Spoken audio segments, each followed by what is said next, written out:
নমস্কার, সবাই খুব ভালো আছো হয়তোবা এবং নিজেদের ঘরে সুরক্ষিত আছো। এই বিস্তর কথাবার্তাগুলো বলে আমি আমার আজকের ইউটিউব ভিডিওটা স্টার্ট করছি। আর এখনও পর্যন্ত যারা এখনও সাবস্ক্রাইব, শেয়ার, লাইক করোনি, তাদের কাছে আমার আবার রিকোয়েস্ট, কাইন্ডলি আমার ভিডিওটাকে তোমরা শেয়ার করো, সাবস্ক্রাইব করো, লাইক করো। আর তোমাদের যা কোয়েরিজ থাকবে তা যেন তোমরা আমাকে কমেন্টসের মাধ্যমে বলে দিতে পারো।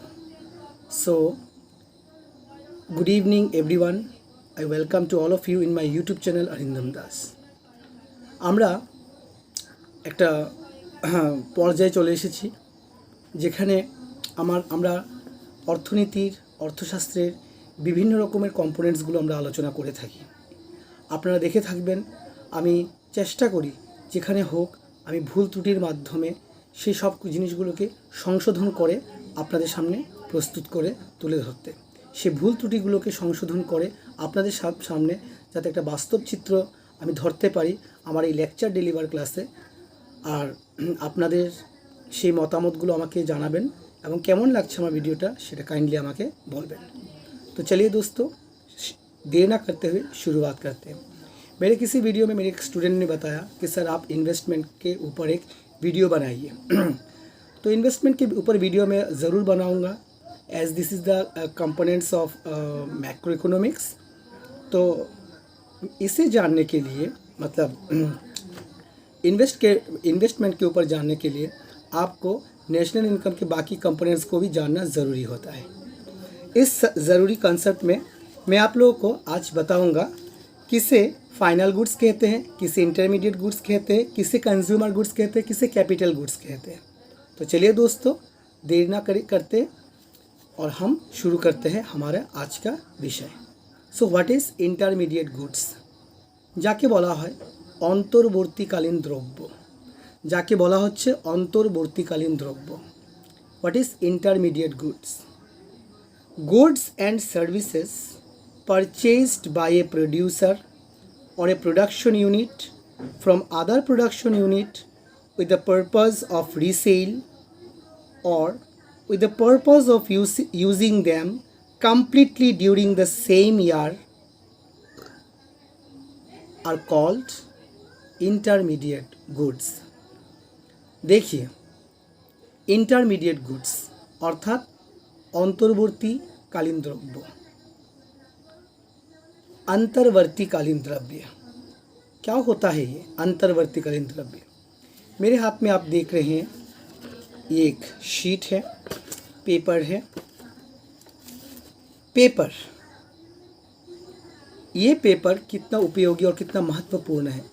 एक पेपर के थ्रू इतना सारा किताब प्रोडक्शन हो गया और ये सारे प्रोडक्शन और ये किताबें मार्केट पर रीसेल हो जाता है। मार्केट पर हम इसे ख़रीदते हैं। क्यों ख़रीदते हैं? हमारा कंजम्पशन के लिए। आपको समझना होगा कि माइक्रो इकोनॉमिक्स में मैं कौन सा टर्मिनोलॉजी यूज़ कर रहा हूँ, मैक्रो इकोनॉमिक्स पर मैं कौन सा वर्ड्स यूज़ कर रहा हूँ। मैंने अभी क्या बोला? कंजम्पशन के लिए। और अगर यही चीज़ें हम माइक्रो इकोनॉमिक्स पर दोहराते तो हम कहते हैं कि for the satisfying of our wants, for the satisfying of our needs, for the satisfaction of our demand। आपको समझना होगा। দেখুন, প্রত্যেকটা শাস্ত্রের আলাদা আলাদা নিজস্ব কিছু টার্মিনোলজি আছে, তার নিজস্ব কিছুটা বোধ জ্ঞান আছে, তার নিজস্ব কিছু ব্যবহার আছে, তার নিজস্ব কিছু শব্দ আছে যেগুলোকে আমাদের সময় বিশেষে উপয়োগ করতে হয়। আমাকে অনেকজন বলে, স্যার ইকোনমিক্স অত্যন্ত কঠিন সাবজেক্ট, কিন্তু আমি বলি না, ইকোনমিক্স কঠিন সাবজেক্ট নয়। যদি সেটাকে হৃদয় দিয়ে গ্রহণ করো তোমরা সব কিছু সেটা দিয়ে বুঝতে পারবে। তো আমি কি বলছিলাম? Paper, this is paper. For the production of this paper, for manufacturing this product, we have to take the basic raw materials. There is the needed commodity. It is needed to produce this paper. The main raw materials is bamboo. যখন এই পেপারটা production হচ্ছে, সে production unit আরেক জায়গা থেকে ব্যাম্বুগুলোকে আনছে, তারপরে মেশিনের মাধ্যমে, লেবারের মাধ্যমে তারা সেটাকে খুব সুন্দরভাবে प्रोसेसिंग করে पेपर प्रोडक्शन করছে। अगर ये सारी चीज़ें नहीं होता तब हम इस पेपर को नहीं प्राप्त कर सकते। वाई? क्यों? Because the production unit collects it from other production unit. What is the purpose? For the purpose of resale or for the purpose of using them completely. আমাকে এই পেপারটা বানাতে হবে একটা সময়ের মধ্যে, একটা নির্দিষ্ট সময়ের মধ্যে। সেই সময়টার মধ্যে আমাকে বানাতে যে যে জিনিসগুলো আমাকে সাহায্য করছে, আমি একজন প্রোডিউসার, আমাকে দেখতে হবে যে এই জিনিসটা আমার কিসের জন্য, আমি সেলের জন্য অথবা আমার রিসেলের জন্য অথবা ইউজিং দ্যাম কমপ্লিটলি। আমি যদি এই ব্যাম্বুটা না পাচ্ছি আমার এই পুরো প্রোডাক্টটা কমপ্লিট হচ্ছে না। তাহলে সেটা মাথায় রাখবে। আর ডেফিনিশনটা আমি আবার বলছি, goods and services purchased by a production unit from other production units with the purpose of resale or with the purpose of using them completely during the same year मतलब अकाउंटिंग ईयर। मैक्रो इकोनॉमिक्स पर national income के terminology जब use होते हैं तब आपको याद ध्यान में रखना होता है कि accounting year that is 1 April 2020 to 31 March 2021। Understand? Next topic अगर हम जाते हैं, अच्छा मान लीजिए कि और कोई उदाहरण आप सबको प्रस्तुत करना पड़ता होगा। बैम्बू तो मैंने बता दिया, और कोई प्रोडक्शन आप स्टील शीट्स ले सकते हैं, स्टील शीट्स ले सकते हैं। उसके बाद आप ले सकते हैं कॉपर। हाँ, कभी कभी देखिए हमारे जो मोबाइल है, इस मोबाइल पर आप जब इस मोबाइल को पीछे से खोलेंगे तो क्या क्या आपको नज़र आ जाएगा, एक बैटरी और इसके अंदर वैराइटीज़ टाइप ऑफ पार्ट्स मिलेंगे। एक ही मोबाइल, इसको सॉफ्टवेयर लगाते हैं, इसका बैटरी शीट्स के प्रोवाइडेड है, इसमें कॉपर लगा हुआ है, स्टील शीट्स है, लोहा है, सभी के कंपोनेंट्स पर ये क्या मिलता है आपको, ये मोबाइल हमारे सामने प्रस्तुत होता है। अगर ये चीज़ें हम लोग यहाँ पर यूज़ नहीं करेंगे, हम लोग यहाँ पर इस मोबाइल को जब मैन्युफैक्चर किया जाता है तब अगर ये चीज़ें नहीं होंगे ये हमारे सामने नहीं आएंगे। तो ये आप लोग को ध्यान में रखना होगा। मैंने बैम्बू बताया, आप स्टील शीट्स ले सकते हैं, कॉपर ले सकते हैं, आयरन ले सकते हैं। These all are the basic materials और the intermediate goods through which the producer or the production unit make another producer goods। Okay, next topic में मैं आता हूँ फाइनल गुड्स। फाइनल गुड्स क्या से कहते हैं? हम जो चीज़ें हमारे कंजम्पशन के लिए यूज़ करते हैं वही फाइनल गुड्स हैं। जैसे आप मान लीजिए कि मिल्क आपने ख़रीदा, मिल्क को आप जिस दिन ख़रीदेंगे उसी दिन ही आपको यूज़ करना पड़ेगा। ब्रेड आपने ख़रीदा, क्यों ख़रीदा? किसी को देने के लिए, घर पर सजाने के लिए, कोई अन्य उपयोगिता है? नहीं, इसे हम खाने के लिए हम लोगों ने इसको लिया हुआ है। तो যে গুডসগুলো আমরা সব সময় কনজাম্পশন পারপাসে ব্যবহার করি সেগুলোই হচ্ছে আমাদের জন্য फाइनल गुड्स। आइए देखते हैं कि डेफिनेशन में क्या बताया गया। Goods and services purchased for consumption that is for satisfaction of wants, very good, and for final investment are called final goods. Good, यहाँ पे देखिए आप लोगों को बताया गया गुड्स एंड सर्विसेज। अब सर्विसेज को भी तो हम परचेज़ कर सकते हैं। HS फर्स्ट ईयर का कोई स्टूडेंट्स अगर उसको मैंने इकोनॉमिक्स का ज्ञान दे दिया, दैट डजेंट मीन कि उसका पूरा हायर सेकेंडरी ख़त्म हो गया। उसे HS सेकेंड ईयर में दोबारा इकोनॉमिक्स के लिए मेरे पास हो या फिर किसी और सर के पास जाना पड़ेगा। क्यों? उसका जो वांट है उसको सेटिस्फाई करना है। अब ज़िंदगी में एक बार डॉक्टर का दिखाने से, उसके हाथों से इंजेक्शन लेने से तो हमारा पूरा जीवन भर का रोग ख़त्म नहीं हो जाएगा ना। इसी को कहते हैं गुड्स एंड सर्विसेज का फाइनल कंजम्पशन। अभी मान लीजिए कि हमने एक अमेरिकन टूरिस्टर का बैग खरीदा बाज़ार से। तो बाज़ार से ख़रीदने के बाद अमेरिकन टूरिस्टर मैंने लिया, मेरे बच्चे, उनके बच्चे, सारा ज़िंदगी तो नहीं जाएगा ना। For final consumption goods and services are purchased for consumption. Consumption के लिए हम उसे व्यवहार करते हैं, उसको यूज़ करते हैं। That is for satisfaction of wants and for final investment. Final के लिए हम इन्वेस्टमेंट जो करते हैं, this is known as final goods and services. मैंने आपको बताया। अभी देखते हैं कि फाइनल गुड्स इंक्लूडेड कहाँ से होते हैं। Goods purchased by consumer households as they are meant for final consumption. Final consumption के लिए जो गुड्स और सर्विसेज हम लेते हैं, इसे भी फाइनल गुड्स कहते हैं। Number 2, goods purchased bye firms for capital formation और फॉर इन्वेस्टमेंट। कोई कोई गुड्स हम खरीदते हैं इन्वेस्टमेंट के लिए, कोई कोई गुड्स हम खरीदते हैं कैपिटल फॉर्मेशन के लिए। जैसे एक मशीनरी। अब आप रोज़ रोज़ तो मशीनरी नहीं खरीद सकते हो ना। मैंने मान लीजिए कि एक कमर्शियल गाड़ी ख़रीदा। क्यों ख़रीदा? मेरा मोटिव क्या है? मेरा मोटिव है कि मैं इसको इन्वेस्टमेंट करूँगा। हाँ, जिसको भी इन्वेस्टमेंट का कंसेप्ट समझना है, वो सारी स्टूडेंट्स, वो सारी जिनको भी ये टॉपिक समझना है, काइंडली ये वीडियो आप लोग मिस मत कीजिएगा, क्योंकि इसी वीडियो से आपको स्टेप बाय स्टेप ज्ञान मिलेगा। ठीक है, तो देखिए, जब कोई मशीनरी ख़रीदता है, क्यों ख़रीदता है? वो मशीनरी इसलिए ख़रीदता है क्योंकि वो इन्वेस्टमेंट करना चाहता है। अभी आप मान लीजिए कि आपके पास एक फैक्ट्री है, आपने एक फैक्ट्री को डाला, इसके लिए आपको मशीनरी चाहिए। क्यों मशीनरी चाहिए? क्योंकि आप जब मशीनरी ख़रीदते हो, उस मशीनरी के थ्रू आपको प्रोडक्शन करना पड़ेगा। अब ये रोज़ रोज़ का तो एक मैटर नहीं है ना। तो हम जब फाइनल इन्वेस्टमेंट के लिए और फाइनल कंजम्पशन के लिए कोई चीज़ें ख़रीदते हैं, वो भी फाइनल गुड्स के अंतर्गत इंक्लूडेड हो जाते हैं।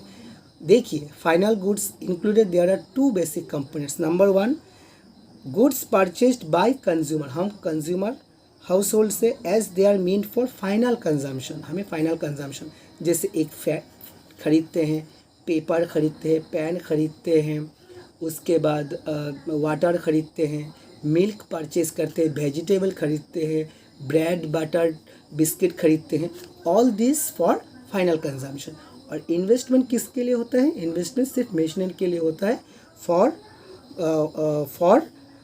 कैपिटल फॉर्मेशन के लिए। हम कैपिटल फॉर्मेशन के लिए ही मशीनरी खरीदते हैं।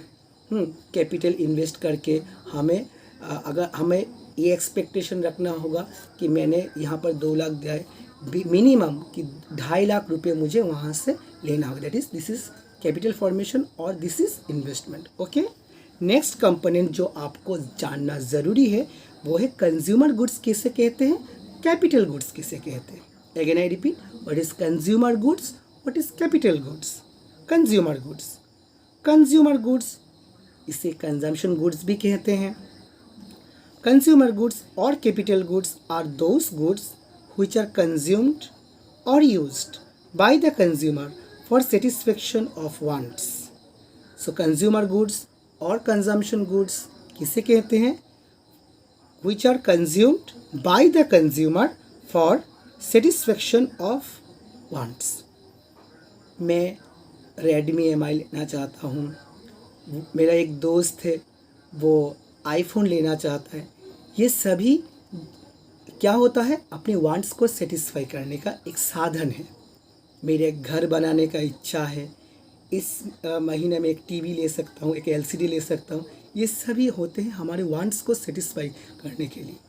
तो हम जो सामग्री हमारे अनुसार कंजम्पशन करने के लिए अथवा हमारे फाइनल हमारे क्या कहते हैं, हाँ, हमारे उस वांट को सेटिस्फाई करने के लिए हम उसे यूज़ करते हैं। This all are known as consumer goods. याद रखिए, हम कंज्यूमर और हम जो चीज़ें खरीदते हैं मार्केट से for our satisfaction of wants, for the consumption purpose, this all are known as consumer goods. आपको यहाँ पर अगर एग्जाम्पल देना होता है तो आप देंगे food, clothing, pen, TV, soap, rice, oil etcetera. हाँ, यहाँ पर आपको सर्विस को भी लेना पड़ेगा, जैसे services of a teacher, services of a lawyer, services of a doctor. These all are the examples of consumer goods. क्योंकि जब हमारे प्रयोजन पड़ता है तभी हम उनके पास जाते हैं। हमारे नानान दिक्कतों को, हमारे तरह तरह के प्रॉब्लम को सॉर्ट आउट करने के लिए ही हम उनके पास जाते हैं। अभी हमारे पास आईनी झमेला होता है, कानूनन कोई चीज़ें हमारे ऊपर प्रॉब्लमेटिक सिचुएशन आता है, तब हम लॉयर के पास जाते हैं। हेल्थ के लिए हम जाते हैं डॉक्टर के पास। हाँ, हमारे गाइडर के लिए हम जाते हैं मेंटर के पास जाते हैं। दैट इज़ हमारे कुछ एजुकेशन रिलेटेड कोई चीज़ें या उलझन को सुलझाने के लिए हम जाते हैं किसके पास? टीचर के पास। So these all are the consumer goods. हम कंज्यूमर हैं और हम उनके पास जाकर अपना वांट को सेटिस्फाई करते हैं। তাহলে মনে রাখবে যে কনজিউমার গুডস আর উপভোক্তা দ্রব্য হলো সেই দ্রব্যগুলো যেগুলোর দ্বারা একটা কাস্টমার বা একটা কনজিউমার বা একজন উপভোক্তা নিজের ইচ্ছা পূরণে সমর্থ হয়। সেটা কিন্তু মাথায় বারবার রাখবে, ঠিক আছে? তাহলে তোমরা সেখানে এক্সাম্পল দিতে পারছো cloth, food, TV, services of a teacher, doctor, banks. হ্যাঁ, ব্যাঙ্কও আমাদেরকে আমার ওয়ান্ট স্যাটিসফাই করে থাকতে পারে। ব্যাংকের মারফত আমরা অনেকটা কিছু জিনিস জানতে পারছি। So all this are consumer goods. আর আজকে শেষ টপিকটা আমি পড়ছি তোমাদের জন্য, this is capital goods. Capital কাকে বলে? কমার্সের স্টুডেন্টস যারা আছো ক্যাপিটাল নিয়ে নিশ্চয়ই ভালো মতোই জানো। ক্যাপিটাল আমরা বলে থাকি ক্যাপিটাল দিয়ে আমি আমার ব্যবসাটা স্টার্ট করলাম। এক মুঠো অ্যামাউন্ট, সে অ্যামাউন্টটাকে আমরা ক্যাপিটাল বলতে পারছি। আমার কাছে ল্যান্ড আছে, সেটাও আমার জন্য ক্যাপিটাল হতে পারে।